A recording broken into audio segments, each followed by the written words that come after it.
What is the difference between a reflex action and a voluntary action? If you're unsure, this video will make the entire chapter crystal clear.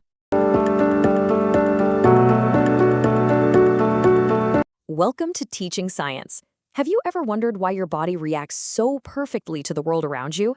Like pulling your hand away from a hot cup of tea before you even realize it's burning? Today, we'll understand this entire chapter on control and coordination, step by step, in the absolute simplest way possible for your CBSE board exams. By the end of this explainer, you'll see how your brain, nerves, and hormones work together like literal magic. Think about that everyday reaction. You touch a hot pan, and instantly, you drop it. You didn't just stand there and think, this pan is hot, it might damage my skin, I should probably let go. No way. Your body just acted. Today, we're going to unpack the exact biological mechanism behind it. We'll learn how your body detects danger, sends lightning-fast signals, and saves you from getting hurt. Okay, here is our revision roadmap. 1. Animal nervous system. 2. Reflex actions in brain. 3. Coordination in plants. 4. Hormones in animals. And finally, 5. Quick chapter revision. Section 1. Animal nervous system. We begin our journey at the microscopic level with the incredible animal nervous system. It's basically the ultimate communication network inside your body. Now, what's really interesting here are the specialized tips of our nerve cells called dendrites. They actually detect information from our environment. Our sense organs have these specific receptors, like gustatory receptors in your tongue detect taste, while olfactory receptors in your nose detect smell. Have you ever noticed how food tastes super bland when you have a cold? Well, that's just because your olfactory receptors are blocked. When these receptors detect a change, they acquire this information right at the tip of the dendrite. So let's trace the exact pathway of this message. Step 1, the dendrite acquires the information and sets off a chemical reaction that creates an electrical impulse. Step 2, this electrical impulse travels down to the main cell body. Step 3, it speeds along that long, tail-like structure called the axon until it reaches the nerve endings. But here's the kind of tricky part. Neurons aren't actually physically touching each other. So step 4, at the end of the axon, the electrical impulse releases chemicals to bridge that gap. And that brings us to the synapse. Listen closely because this is a huge board alert. A synapse is literally the microscopic gap between two neurons. Since an electrical impulse can't just jump across empty space, it triggers the release of chemical messengers at the axon ending. These chemicals cross the synapse and start a brand new electrical impulse in the dendrite of the next neuron. So the signal brilliantly converts from electrical to chemical and then right back to electrical. Section 2. Reflex actions and brain. Moving up from individual cells, let's look at how our body makes incredibly fast decisions when facing danger. Remember our hot pan example? Right. If we had to rely on the brain's complex thinking process every single time we touch something hot, it would take way too long and we'd get severely burnt. Thinking involves a huge, complex interaction of neurons up in the skull.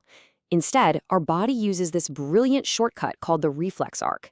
The nerves that detect heat actually meet the nerves that move your arm muscles right in the spinal cord. The decision is made instantly, allowing for a super rapid response without a single conscious thought. But we don't just rely on reflexes. The brain is our main coordinating center, and it's neatly divided into 3 major regions. The forebrain is your main thinking part. It stores memories and processes things like hearing, smell, and sight. Then we have the midbrain and hindbrain, which handle all the automatic stuff. Oh, and here's a great exam tip. Remember that the medulla, which is in the hindbrain, controls vital involuntary actions like blood pressure, salivation, and vomiting. Meanwhile, the cerebellum handles the precision of your voluntary actions. Think walking in a straight line or balancing on a bicycle. And this brilliantly illustrates the difference between actions we actually choose to do and the automatic, life-saving actions our body just handles for us. Voluntary actions, like clapping or picking up a pen, require conscious decision-making from your forebrain. But involuntary actions, like your heart beating or your pupils changing size when you step into bright light, those happen without any conscious control at all, safely managed by your mid and hindbrain. Section 3. Coordination in plants. All right, let's shift gears and ask a really fascinating question. How exactly do plants respond to stimuli without a brain, nerves, or muscles? I mean, they don't have a nervous system, but they absolutely still respond to their environment. To understand this, let's compare them.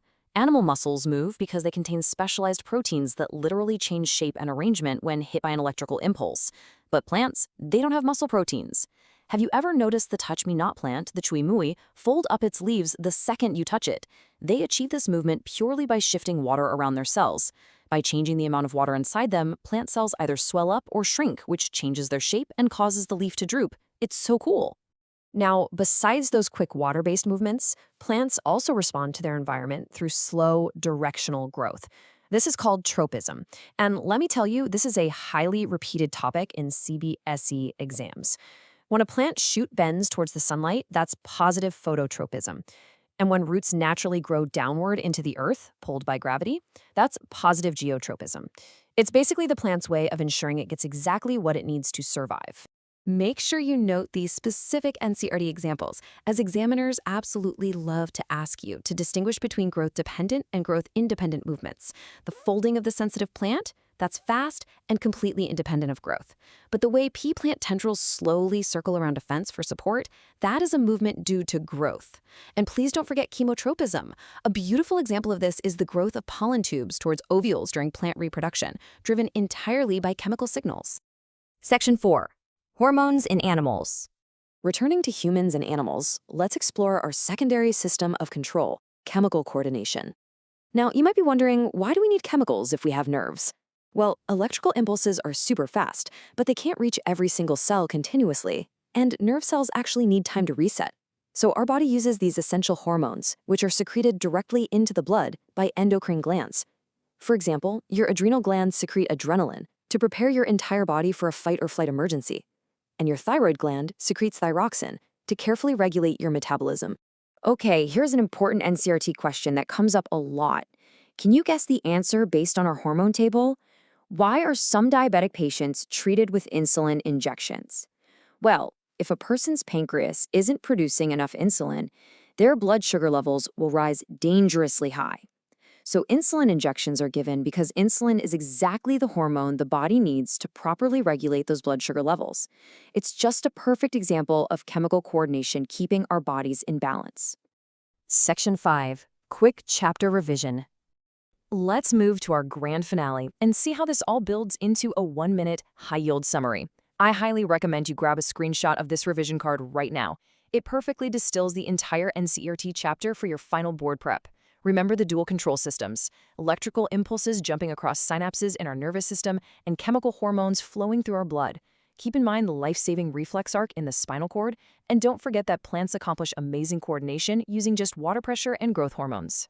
Now, what would happen if your body lost its chemical coordination and could only communicate through electrical impulses? Think about this fascinating question.